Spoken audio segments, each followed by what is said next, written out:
Good morning, good afternoon, and good evening to everyone who is joining us from whichever part of the world. The Rise Pico World Summit, Day 3. And we are so excited because not only did we had a fantastic Day 1 opening plenary by 4 amazing global leaders from across the world, but also Day 2 that has started off on a brilliant note. We had over 20 sessions out of the total 100 that we're going to have during this week, all week. And yes, of course, the release of the RISE values, because that is what binds this community of almost 10,000. We're just nearing 10,000. So bring more of your friends in and help us reach that wonderful number. We all believe in being responsible, inclusive, sustainable, and ecosystem friendly. And why? Because we need to move from the me to you, to us, and finally, ours, our planet, our world. And how do we contribute to it? Because we all have an impact, whether intended or unintended, positive or negative. And I'm sure we would all want to have very, very positive impacts, whether that is intended or unintended. So today, Day 3, we come to the plenary on systems. Yesterday was every day we have a plenary with a specific thematic, as you know, and yesterday was the plenary on systems thinking. Today, we have the plenary on the Sustainable Development Goals, something that the RISE Summit has been, completely focused on out of 10 of our 12 years. This is our 12th edition. And in these 10 years, we've had amazing partnerships with the United Nations and always had speakers from there who came and really helped us understand what it means. And today, again, we will have one such person joining us very, very soon. But let me talk a little bit about the SDGs. And especially this year, we're going to talk about it from an India perspective. I think it's really, really important because we are reaching, or at least moving, if not hurtling, towards 2030. The Sustainable Development Goal is a very uniquely ambitious and comprehensive agenda for global development by 2030, and which is why it is also known by the name Agenda 2030. In India, Niti Aayog is the nodal institution for achieving the SDGs in the country and leads the 2030 agenda with what they call the spirit of cooperative and competitive federalism. Niti Aayog is actually tasked to monitor the national and the subnational level progress through various mechanisms like the SDG India Index and Dashboard, the Multi-Dimensional Poverty Index, Progress Review of 2023, Northeastern Region Index, and the Dashboard and more of such reports. Localization of the SDGs is the key, and a lot of effort is going on both with the United Nations as well as government up to the panchayat level, in fact, to reach the furthest behind the first and therefore a very crucial mandate of the vertical. These efforts have strengthened the statistical systems because we are, of course, monitoring, and therefore there is a lot of monitoring frameworks that have been created to ensure that we cover all the 17 goals and more than 100 indicators. As you know, the total are the 17 goals, and then we have 169 indicators across the country. Of these, I think about 12 of them are ones which are really, really critical and which the government is focusing on. But of course, we will hear more from our global thought leader. And with this refined and comprehension edition, we are looking to cement India's place as a trailblazer in SDG achievement. In fact, it is often quoted across whether it is high level, political forums, whether it is any kind of convening around the UN and the SDGs, it is always said that if India achieves the SDG goals, the world will achieve it too. And that lays very heavily on our shoulders, I'm sure. But it also tells us we have the muscles to take it through. And to tell us more about this, or at least start us on this journey, I'm going to invite Dr. Rajan Sudesh Ratna, the Deputy Head and Senior Economic Affairs Officer of United Nations SCAP, the South and Southwest Asia Office. May I please have Dr. Ratna on stage? Hi, Good morning, Dr. good morning. And thank you so much for joining us. In fact, I must make a public, measure of gratitude because I know that you're on leave, you're traveling, and yet you're making this time for us. So our deepest gratitude to you, and welcome once again. And indeed, it's a privilege and always a pleasure to partner on annual discussions, RISE Summit. UNSCAP has been partnering for a couple of years now, and we are very happy with this engagement. My apologies for my very informal, casual look, but I'm in a remote area in India, at my hometown. Net is also a problem, so I'm connecting it through my mobile to my laptop. Uh, so, with that apology, coming to the question which Karan has stated, indeed, the SDG dashboard and SDG index has been published and being monitored by the Niti Aayog. And there are a lot of progress over the years which have been made in India. Uh, the SDG dashboard also compares various states and then looking at even the districts. So it's a very good tool to compare where and how which state or which district is doing a much better progress, explore the reason, and perhaps bring those lessons to the other states or other districts. Uh, UN also maintains the data on SDG, and I'm going to rely on some of them in while speaking on my intervention. And we are an office which is a sub-regional office looking into South and Southwest Asia. So India is one of the leading countries, and therefore uh, the progress of the region also is much dependent on India, because many of the countries are also dependent economically and otherwise on India, which was also established during the COVID time. The greater worry for this region, for India, are certain SDGs, which are important and we need to look into. The one is a climate change. All the countries are party to the Paris Convention. Still, this region, as well as India, we are way behind the target for 2023 till when we have the 2024 till when we have these statistics. And there is a lot much to be done, and especially also in terms of the renewables. And India is championing on solar energy, and that is transformating. So that may pick up. The some good sectors or SDGs where India has really done better is sanitation, water, electricity. So some of the initiatives of the government taking to the last mile has been reaping benefit. In fact, in water and sanitation, India achieved the SDG goal for 2030 way ahead. So this could also be a good learning lesson for other countries. Uh, and coming to the challenges, SDG 5, which is women empowerment, is another SDG where lot needs to be done. We all know poverty, unemployment, uh, and hunger are other goals where not only India but many of the developing countries or least developed countries are still lagging behind the targets.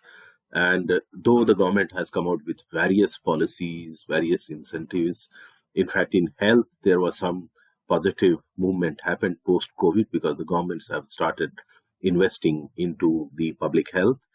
But still, there are areas in terms of lifting the people above the poverty line, and many new poor, that is how we define, who are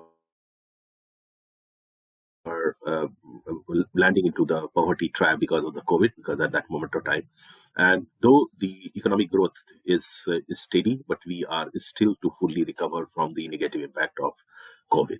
At the same time, the India's performance on certain SDGs are also being slowed by the conflicts which are happening in the region. Ukraine-Russia war, where many of these students and others had to come back and then to go back. Now the Israel and Palestine. So these give a lesson that it is not SDG progress or SDG achievement alone a country cannot do, but there are a lot which are also external factor, and sometimes they are not within the control of a country. But still, it impacts negatively. We have seen that in Pakistan. We have seen how Sri Lanka. We have seen in Maldives at some point of time. Sri Lanka has to go the restructuring. Fortunately, Maldives and Pakistan were saved, bailed out from the bilateral donor partners and agencies, but still they suffered a lot because of these external shocks. So in India too, because the population is huge, there is a lot which needs to be done. The good part is that the government a couple of years ago, or many years ago, 5-7 years ago, started working on localization. So they were bringing the local authorities, local people, and the theme of SDG is leaving no one behind. So India and the government at state and local level have also been trying that every last leg is covered under the SDG progress.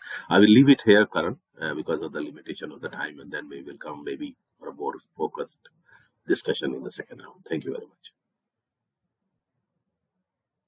Thank you so much. I think that was a great beginning to make us aware and understand how important it is for us and for the SDG goals across the world for us to do a lot more. And so I think once we we'll talk more, of course. But before we continue, I am also going to invite on stage Mr. Mehul Kuwaria, the CEO of Grey Cells, an HRD training and placement consulting firm. He's known as India's #1 trainer of trainers. Yeah, he has delivered over 65,000 man days of training. So obviously, and been the chairman of ISTD. So I think we have someone very, really, really unique with us.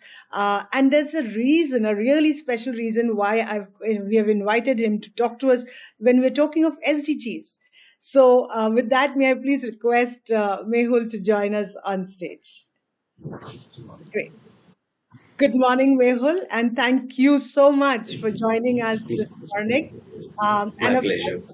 and of course, coming in to talk about something very, very special.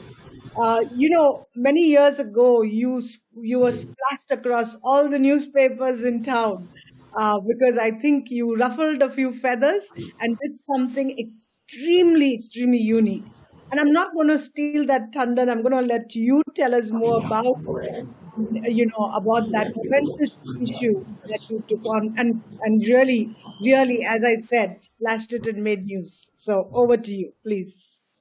Sure, Karen. I'll share with you. A few years ago, during the Mumbai municipal elections, there was an initiative that why only political party candidates should, kind of fight the election.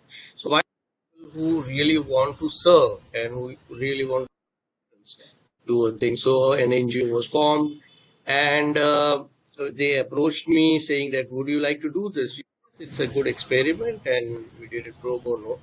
So we advertised and we said that you shouldn't have a political background and you are genuinely interested in serving people and public, we knew how to, contest the election ahead.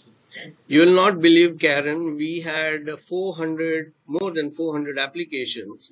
People range from ex-army colonel to an auto driver, conductor, everybody from all parts of the society. And then I used a proper HR screening process. The experiment so much initiative. I involved around 20 different HR heads of different organizations. Yeah, and conducted the designed program questionnaire and conducted their interviews. And all this, yes, couple media came to know about it. That's the did a huge coverage, and I don't know whether I should be here, but I did get some threat calls and things like that. Yeah, as to why Amazing. it was happening. My family was, you better give this up. I said no. It's something that I would like to do in life. I give back to the society, and so with this process, we from 400 we shortlisted around 70 candidates, and Yeah. we took them to complete training. I designed this training program with my team. We had 6 days of training for these people, and they Wow. conducted the election. Uh, did the cover, kept on doing coverage. There were three coverages, so many newspapers, cover page stories, and that which happened. Uh, of course, we didn't win. I mean, none of the candidate won election because there wasn't financial power. It was only sense of social service, but it did create. And the most important impact that happened is that quite a political parties, they did a similar program. They, we didn't stop. There was a lot of support from people from the so, and we continued. Then they thought that probably the only alternative left is that we do a similar thing. They did that, and yeah. But yes, Wow. it created. Yeah, uh, this became popular. There are students from international universities, Germany, Japan, and all. Wow. They contacted me. They asked me the details, and they have created a case study, and I think Amazing. it's up in their Amazing. So that website. is absolutely amazing, really. I mean, imagine how innovative to even think that that is something that, someone can do, and how, but it also shows how people, business, communities, and social can come together to make change happen, right? Because who would Yes, yes, imagine that HR leaders of some of the largest companies in India would be willing to get involved in in an election campaign process? That in itself is almost impossible to imagine, right? The fact that you yeah, could get them, and then the commitment to kind of do something like this over a large period of time and working, I think is really kudos, I think, to all of you for you to conceive it with, of course, I remember and I got to know that Naresh Karmakar, who is of course yeah, our advisory board member, was also a part of this review, and he was yes, just telling me, I was just blown. And I said, yes, absolutely, we must get Mehul to talk about it.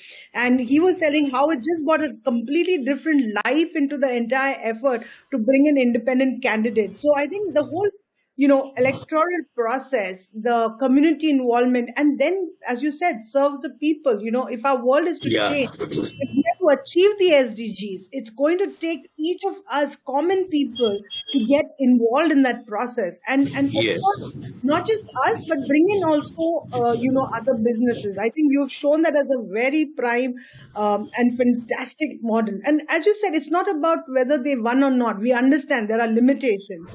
But the very fact that you shake people up, make yes, them think, and get them involved, I think that in itself, if political parties can just change that much to be able to say that, yes, we need to take these things seriously because otherwise our constituents will not take us seriously, and that is really the biggest thing. So thank you so much for sharing this. I'm going to ask Rajan to please come back on stage with us so that we can take the conversation forward. Yeah, thank you so much. So, Rajan, you just heard what Mehul had to say, that incredible story of, getting governments to be more responsible. And I think if we have to achieve SDG, it's going to take everybody, right? Government, industry, civil society, academia, all of them, like we call it the JICA model. I mean, all of these stakeholders to really bring it in. So maybe if you can share something like what have you seen, some examples of how this is really beginning to, touch people, the SDGs touching people in a normal, I mean, everyday way. Yeah, if you could please. Well, thank you, Karan, and thank you, Mehul, for such an exciting story. Um, you know, one of the main responsibility of a UN is to work with the government, and especially the soft or hard policy changes. Uh, what we have been doing, in fact, being a regional one working in Southwest Asia, is one of the most difficult tasks because you have all the uh, troubled countries under our cookie. So you have Afghanistan, which is undergoing embargo. You have Iran, where they have an embargo partially. The other side, if you go to the west, eastern side, you have Myanmar, though not our territory, but we have been working. So, as you rightly say, over the last couple of years, what we have started is anchoring between the government, the civil society, and other stakeholders, especially coming from the private sector. And we have been also working on the local communities because we are focusing a little bit on, or more, half more than half of our work is about the cross border movement of goods, people, transportation, and other things, looking at the developmental side. So what we have found when we are working in these connectivity, we have excellent highway which have been made, we have excellent railway connecting the countries, but when you reach at the border, there is an infrastructural bottleneck. There is a mindset problem among the officials or various agencies. If there is somebody who is from the local, he is okay, he or she is okay. But somebody else who comes from other part of India and get into a remotest place where he or she is not with a family, with a kid, the syndrome is it's a punishment posting, and the heart is not working there, right? So what we are now started is we found that between the capital based policymakers and the people at the ground at the border, there is a totally disconnect. So when you make a macro level policy, it does not fit into the scheme of things for the border communities, and they are still at the same level of development as they were 70 years ago. Like I went to Northeast, and then I was discussing with few people in the Khasi Hills. Meghalaya is one which we are working for, Bangladesh and Northeast India connectivity. And this, we were asking, what is the biggest challenge for you over the years in your development? And the Bangladesh side is a Sylhet, which is a business hub, right, which is very near from the border, right? So we went there also, and we were generally the people were saying, the biggest impediment for them have been the partition of India, because they said before partition it was one, so they could go 5 kilometer, 10 kilometer to do their local hard bazaar, everything, and it was all win-win for everybody. Now they cannot cross the border, they cannot supply, they cannot source, and there are a lot of agencies which are working on that, right? So at that moment of time, at that pocket, if you look at development of SDGs and looking for everybody, it you need to have a special, situation, intervention by the government, by the agencies. So what we are now doing is there are land port authorities which are working at the border. So we are working with them how they can, engage the local people into their job, uh, arranging stakeholder, training them, educating them how they can do it. And we hope that that will bring socio-economic development uh, for the people. I'm not talking about the region, but about the people who are really, really poor there. They do not have the opportunity because there are not industries or jobs available. So they are mostly looking into the agriculture field, whatever they have. The other is we do multi-stakeholder consultations, and we do most of the time in-house study and looking into these kind of report, or engage a consultant. We get these reports, and then we bring the governments, and not only government of India, but other governments who are involved in it. So their policy makers, we get the private sector, uh, the chambers, apex chambers, as well as the people at the borders, women entrepreneurs, because women entrepreneurs we have worked a lot, and Karan, so that I'm not going to talk about. And then civil society organization, and all of them we thrust them out to sit and to bring. So some we are looking at the what we call is a low-hanging fruit and early harvest, which can be settled at a local level because they do not require an intervention from the capital. Some changes have happened in 2, 3 border points. The local communities have benefited from it in terms of employment, in terms of better, more economic engagement, and we hope to continue with that. And slowly we are finding even at the capital there is a realization in all these countries that there is a disconnect between the capital based policymakers and the people or the communities at large at the borders. Thank you. Thank you so very much, Rajan. I think, just realizing the intricacy of relationships, and I think that's really what we also emphasize through the RISE values, that we are all interconnected, and how that affects us the minute we bring in boundaries, the minute we bring in barriers, the minute we bring in, obstacles and saying, this is my side, this is yours, right? The minute we start doing that, if you're not thinking ours, we are never going to be able to really bridge these boundaries. So thank you for bringing that out. Mehul, based on what Rajan just said, much of it is Uh, moved. Karan, I would like to just intervene on one thing here. Sure, sure, absolutely. One of the roles, and we take a big proud in doing that. In SARC there is a stalemate. Mm-hmm. No development is happening in the SARC because of various political development and India-Pakistan bilateral relationship, right? Right, So right. last year in November we did a SDG, forum, which is a multi-stakeholder forum in New Delhi, and we are happy that we got 4 Pakistani officials whom the government of India gave the visa to come and attend. And India and Pakistan, the officials shared the same panel and the same platform while discussing and identifying common challenges on SDG. So Wow, uh, amazing. that it has not been happening, but we are the only forum where, this kind of engagement Yeah. are happening. Now So we are let me working get at. a little bit of credit in that case, Rajan. Let me tell you, we have got experts from more than what you call it, 17 countries who are contributing to conversations here. And right today, in fact, we are going to have a PPP, Public-Private Partnership Roundtable on Agriculture Value Chain with global thought leaders, because we could say everybody is a global thought. I mean, everybody is a thought leader here, with global thought leaders that are actually going to come in from India, Pakistan, Afghanistan, Bangladesh, Sri Lanka, and Nepal are actually going to be discussing this today. So hopefully, we've created a little bit of our own platform Great, great. where we Yeah, bring in absolutely. the Absolutely. world. So, So but these yes, I mean, dialogues are absolutely. very, very important, and I must congratulate you for that because Thank you. Thank you that so is much. what is required. Is required. Absolutely. Absolutely. And that's where, I was going to come to you, Mehul, and saying, how do you bring the fourth stakeholder? Because, what Rajan spoke more about is government, and then we speak about civil society and also academia.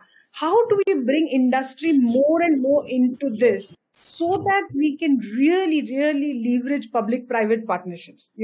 How do you, as a trainer, who works with such senior people, leadership, senior management, how do you get them to understand the value of social and environmental, because they're all about the economics, right? So how do you do that? Will be really great to understand.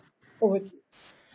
Yeah, so Karen, you may be aware that I am involved with quite a few NGOs, and we do a lot of work, in the field of education and community development and other things.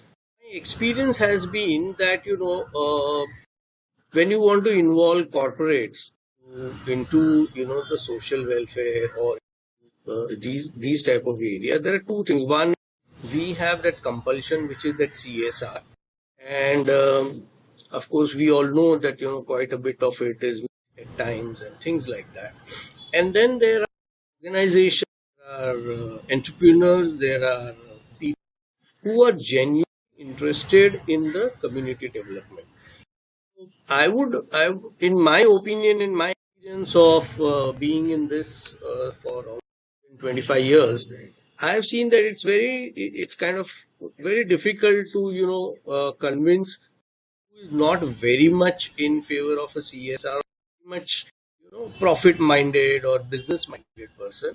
It is, yes, easier and more um, more visible people, like those who voluntarily to do, and working with these people. And solving them, bringing them, showing them what problem, the issues, how they can get connected, and the benefit. There are times people would like to do this from a sexual angle. Times when I've seen people would like to do it from angle that, yes, I want to give back to the society. But I feel that there is a very strong need of a very structured program of being the corporate heads or addressing the corporate heads into how this whole cycle will work. How getting socially involved in social movement and get to the society will actually bring it back to the organization. Uh, because in terms, I've seen in terms of the brand equity, the respect for organization, those organizations who have quite a few for the society, giving back to the society. They generally, masses, they generally tend to have a little positive group toward that organization. So they, to them, when I talk to them, so then there is like people, like-minded people would like to, people who contribute back to the society will come. In the advantage is that the honesty level of these type of people will be high. Then somebody who is just very minded. So explaining them that cycle of how it will back to the organization, and over how it will the community, the organization, the society, government, everybody will help. And there is a very strong need, an organization like yours could probably with something like this. And I'm very much willing to join hands with you and do it for them. That Great. cycle, because see, Absolutely, absolutely. yeah, Correct. yeah. At the end of it, the business would look at it. So even the social, we are able to show how the bottom line of the is going to benefit. You know, Correct. Correct. Correct. Correct. so then the will be much better. Awesome, awesome. Thanks so much, Mehul. So we are now going to move to the final piece before we close. Time just runs away, I tell you, literally. So we're going to launch the program exactly what you just said. How do you show the bottom line and how do you make them understand that it matters to them, right? And I think this is where we are launching the Socio-Environment Leadership Program. And I am going to very quickly share my screen to just show that. And yeah, just give me 1 second. And okay, no, just sorry. Yeah, now that should be open.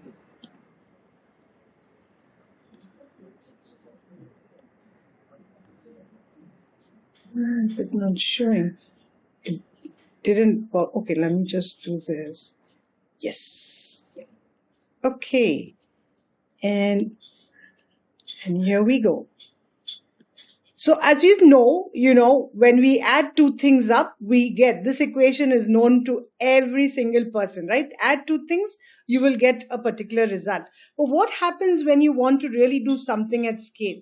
Can a small triangle like this become this? And this sounds quite unusual, right? How do you even do this? How do you have a transformation, not just in size, but even in shape or in contour, so to speak? We're talking of the SDGs today, and while most of us see the SDGs as the circle or then the rectangle with the 17 goals, this is another way that is also presented very often, which is the three parts to it. The one part at the top, which talks about the economy, which is what most people are focused on. The second is the society, which is really the important, the larger piece that we all exist and coexist in. But then finally is the biosphere at the bottom, which is our entire planet and universe that envelopes all of us. And so if you look at this way of the SDGs, you suddenly start thinking in a very different way, that what are we really, really focused on? Another way we talk about these three elements is really using this Venn diagram where we talk about social, economic, and environmental issues, right? And when we look at it in this manner, again, you will see that it really looks, the only time when you're thinking about all three are right in the center, where you see that small kind of a triangle, right? But that's just a little part of our entire consciousness in that case. We think of social separate, we think of social separate, think of economic separate, and then we talk of environmental separate. Even the intersection of that is a very normally small portion. Now, if we have to really change this, create a paradigm shift from thinking of only this as a very small component of our normal way of thinking, then we are going to have a complete change in thinking. And that means we have to have a three-dimensional approach where we are thinking of all the three dimensions at the same time. And if we think of all the three dimensions at the same time, then the largest or the most optimal way of thinking is when you think of all three together. Just imagine from a triangle where you think of all three to an entire cube, three-dimensional cube. If that is not scale, then tell me what is. And if we have to multiply that impact, the only way we are going to do that is really when we start training, when we start teaching, when we start facilitating, and more than anything else, change people's mindset to think along all these three dimensionals of social, environmental, and economic. When we see all these three things together, we actually are seeing the bull's eye of a perfect world and a greener planet. The word that we have coined as socio-environnomic. Can you imagine that right now in the world, we don't even have a word that can actually describe all three? Well, we started with social, we started with economic, then we combined both and we said socio-economic. But we still don't have a word. And so at the Rise Pico World Summit 2025, I am really proud to present this term and I hope we really start adopting it, socio-environnomic. And because we need everyone to do this, and we need especially our leaders to do this, we are introducing the Socio-Environnomic Leadership Program as part by Idobro, of course, and as part of our Koru toolkit for the world at large. And please join me in looking forward to how we can make this really happen for leaders across all sectors of society and all stakeholder groups, be it the government, be it industry, be it civil society, and then finally, of course, even academia. And let me tell you, even civil society needs it. Why? Because we tend to work in silos. We don't understand the intersectionality between all the SDGs. And if that's going to happen, we all need to become socio-environnomic leaders. And so with that, I will stop and listen and hear from our global thought leaders as to what do they think now about the Socio-Environnomic Leadership Program. So thank you very much, Rajan. See the clap? Yeah. Anyone can go. It's a fireside chat. So yeah, please let me know. Anyone, what are your thoughts about the socio-environnomic? Firstly, the term socio-environnomic, the need for such a term that allows you to even think that all three have to be thought together at one time and not separately. And of course, the program itself. Karan, okay, let me get into, I won't get into the terminology, but the core of SDG, earlier if you see, 20 years ago or 15 years ago, sustainable development was meaning only environment. But when the SDG goals were adopted in 2015, it made very clearly that Sustainable development has three pillars: economic, social, and environment. And Right. unless all three, so when you said there is a that Venn diagram which you pointed out, and you know, economic and social, there are overlaps. Social environment, economic environment, there is overlap, and also there is a triangle where all these three overlap, right? Yeah. And to be very honest, there are many economic goals or economic related goals which would impact social, right? Absolutely. Uh, Absolutely. and there is also a realization that if you do over industrialization, over construction, it brings ecologically damage and negative, right? So there is also that negative correlation Absolutely. between them. Ab- I entirely agree with what you said. If you really need to look into a holistic approach of sustainable development goal, you cannot pick up for a particular target, you cannot pick up for a goal and make an intervention, because there are interconnections. And a couple of years Absolutely. ago, I remember we talked about systems thinking, where Correct. one goal or a one target may impact other goal or other target. In fact, Absolutely. we are updating. We have an SDG dashboard on our website of SCAP in Delhi, and we maintain around 2,000 SDG good practices by the countries, including at a local level. Even like Mm. Telawala, who have brought changes in the COVID by providing a free tuition to the people, so we included good practices. And we have been now working on these interlinkages.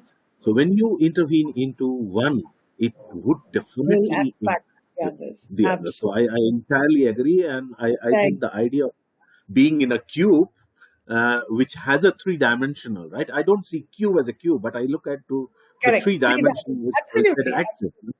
And that is what is also the heart of the SDG. So Absolutely. I So think I'm going to depend on you, Rajan, to take the word socio-environnomic and please ask the UN to start thinking about using it, because really we don't have that word. And what you call it, language changes the way we think. So if we don't have a word for it, it says that we're not going to be able to think about all three together because we really don't have a word to describe that way of thinking. So it's time for us to have a word like that. So think about it. I'm going to leave that with you. And maybe Mehul, if you have some thoughts, what do you think? Is this something that our leaders are going to buy into? Is this a new type of leadership that we should be talking about now? Yeah, we should be talking about in your presentation. I like that concept of, triangle getting into a cube format, and the new word that you coined. Yes, I do agree with you. Being a student of psychology, I do agree that the word creates that kind of a thinking. So when you have that three-dimensional word, Correct. the industry leaders will start thinking in that direction.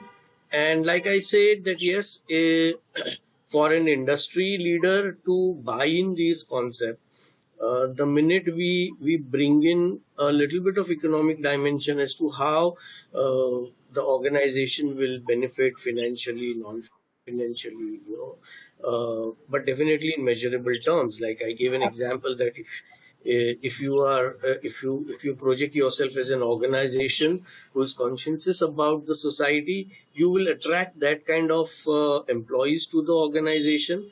And I've seen it myself, because being a psychology student and doing a lot of psychometrics, I've seen many times that these people, their level of honesty is higher. So that is what the organization also looks at. These people's level of consciousness will be higher, the willingness to contribute, make a difference will be higher.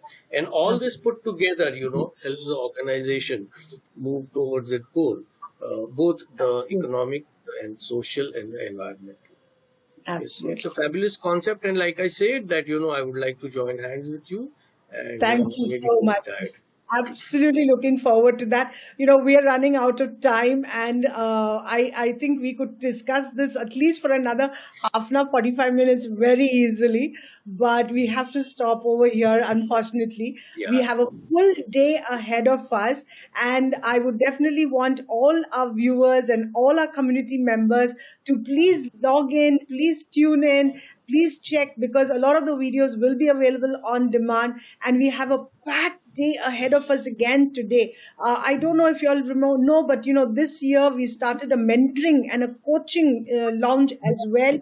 You can just go there and chat with people, just like any other physical event where you can just walk in and meet with people and talk. And that's exactly why that has been set up. We also have some master coaches who have given their time so beautifully pro bono to us, where they are willing to take sessions with anybody. So just go find out if they're sitting, what are the time they're sitting, and go talk with them. We also have a wonderful program called Bridging Academia and Industry today, led by Global Career Center and the University of Auckland. As I told you, we have people from all over the world tuning in. So check out the programs. And of course, I spoke about the public-private partnership in the South Asia's agriculture value chains, which is being hosted by SDPI, a think tank from Pakistan, and with thought leaders again from across the world. So a lot of interesting things. Our fest, our tours, again, exciting tours that take you out. We had some wonderful music programs yesterday, and again, we will have some more today. So check the agenda,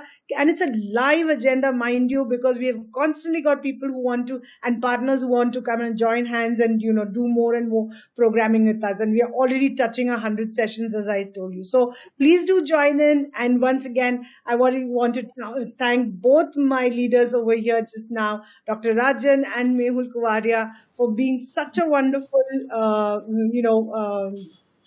talk show with us. And of course, look forward to continue to working and doing more together. Thank you very much. Good morning. Bye bye. Thank you. Thank you.